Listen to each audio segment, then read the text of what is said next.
निम्नलिखित वाक्य में विशेषण छांटकर उनका भेद लिखिए। हरा वृक्ष काटने पर राम को दुख हुआ। పచ్చని చెట్టుని కొట్టివేయడం వలన రామునికి దుఃఖం వచ్చిందనమాట. ఇది గుణవాచక విశేషణ అనమాట. గుణవాచక్ అంటే ఆ యొక్క చెట్టు యొక్క రంగును గురించి చెప్తూ ఉన్నారన్నమాట. హరా అంటే పచ్చని. సో గుణవాచక్ అంటే ఏంటి, విశేషణం అంటే ఏంటి తెలుసుకుందాము.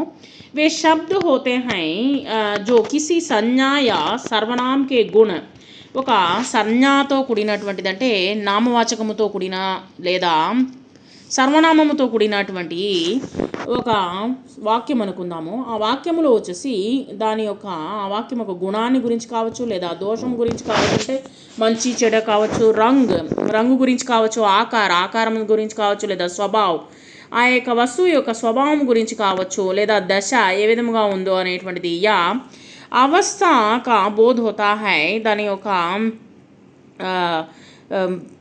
వయసు గురించి కావచ్చు, వీటి గురించి మనకు ఇక్కడ తెలియచేసేదాన్ని, అంటే దాని యొక్క విశేషమైనటువంటి గుణాలను గురించి తెలియచేసేదాన్ని ఏమంటామంటే గుణవాచక విశేషణ అని అంటాము. సరళ శబ్దమే ఇప్పుడు వచ్చేసి వ్యక్తికో కోయి వ్యక్తి, ఎవరైనా ఏదో ఒక వ్యక్తి, వస్తువుకో కైసీ హై అని మనం అంటాం కదా. సో ఇక్కడ వచ్చేసి తర్వాత చార్ కుర్సియోం కమరేమే రఖ్ దీజియే, 4 కుర్చీలను వచ్చేసి రూములో పెట్టండి అని ఇక్కడ మనం చెప్తూ ఉన్నాం అనమాట. ఇక్కడ సంఖ్యావాచక విశేషణ, ఈ యొక్క విశేషణ గుణములో వచ్చేసి ఇక్కడ ఏంటి 4 కుర్చీలు అని సంఖ్యల గురించి చెప్పామన్నమాట. సో సంఖ్యల గురించి చెప్పాడు, మరి సంఖ్యావాచక విశేషణ అని సంఖ్యావాచక విశేషణ అంటే ఏంటి, వే శబ్ద హోతే హై జో కిసి సంజ్ఞాయా సర్వనాం కి సంఖ్యా కా బోధ్ కరాతే హై, అంటే ఆ యొక్క వాక్యములో సంఖ్యలు కానీ వచ్చినట్లయితే వాటిని ఏమంటామంటే సంఖ్యావాచక విశేషణ అని అంటాము. सरल शब्दों में जैसे विशेषण से हमें यह पता चले कि वस्तुएं या व्यक्ति గినతి మే కితనే హై, మనం వచ్చేసి వస్తువులు కావచ్చు లేదా వ్యక్తులు కావచ్చు, కితనే ఎంత అని మనము అంటాం కదా, వాటి గురించి తెలియజేస్తారని మనము సంఖ్యావాచక విశేషణని అంటాము.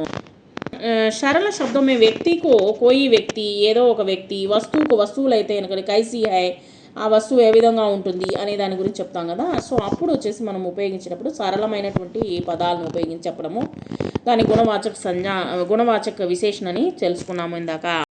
తర్వాత 1 కిలో చావల్ సే ఖీర్ బనేగి, 1 కిలో బియ్యముతో వచ్చేసి ఖీర్ని పాయసాన్ని తయారు చేసింది అని ఇక్కడ చెప్తున్నాం. 1 కిలో దానికి మనము కొలతలు అనేటువంటిది చెప్తాం కదా, పరిమాణము అంటాము అనమాట. వాటిని పరిమాణవాచక విశేషణ అనమాట ఇది. సరే, పరిమాణవాచక విశేషణ అంటే ఏంటి మనం తెలుసుకుందాము. వే శబ్ద హోతే హై జో కిసి వస్తువుకి మాత్ర, అంటే క్వాలిటీ మెజర్మెంట్ అనమాట. మాప్ కా యా తౌల్ వెయిట్ కా బోధ్ కరాతే హై, తో తౌల్ అంటే వెయిట్ అనమాట, మాప్ అంటే మెజర్మెంట్, క్వాలిటీ వాటి గురించి చెక్ చేస్తాం కదా. ఒక వస్తువు కొనేటప్పుడు మనము క్వాలిటీ గురించి చెక్ చేస్తాం, ఇది మంచిదా కాదా. సో అలాంటి విషయాల గురించి చెప్పేటప్పుడు దాన్ని ఏమంటామంటే పరిమాణవాచక విశేషణ అని అంటాము. इसलिए उपयोग द्रव्यवाचक या అగణనీయ సంజ్ఞాओं के साथ किया जाता है.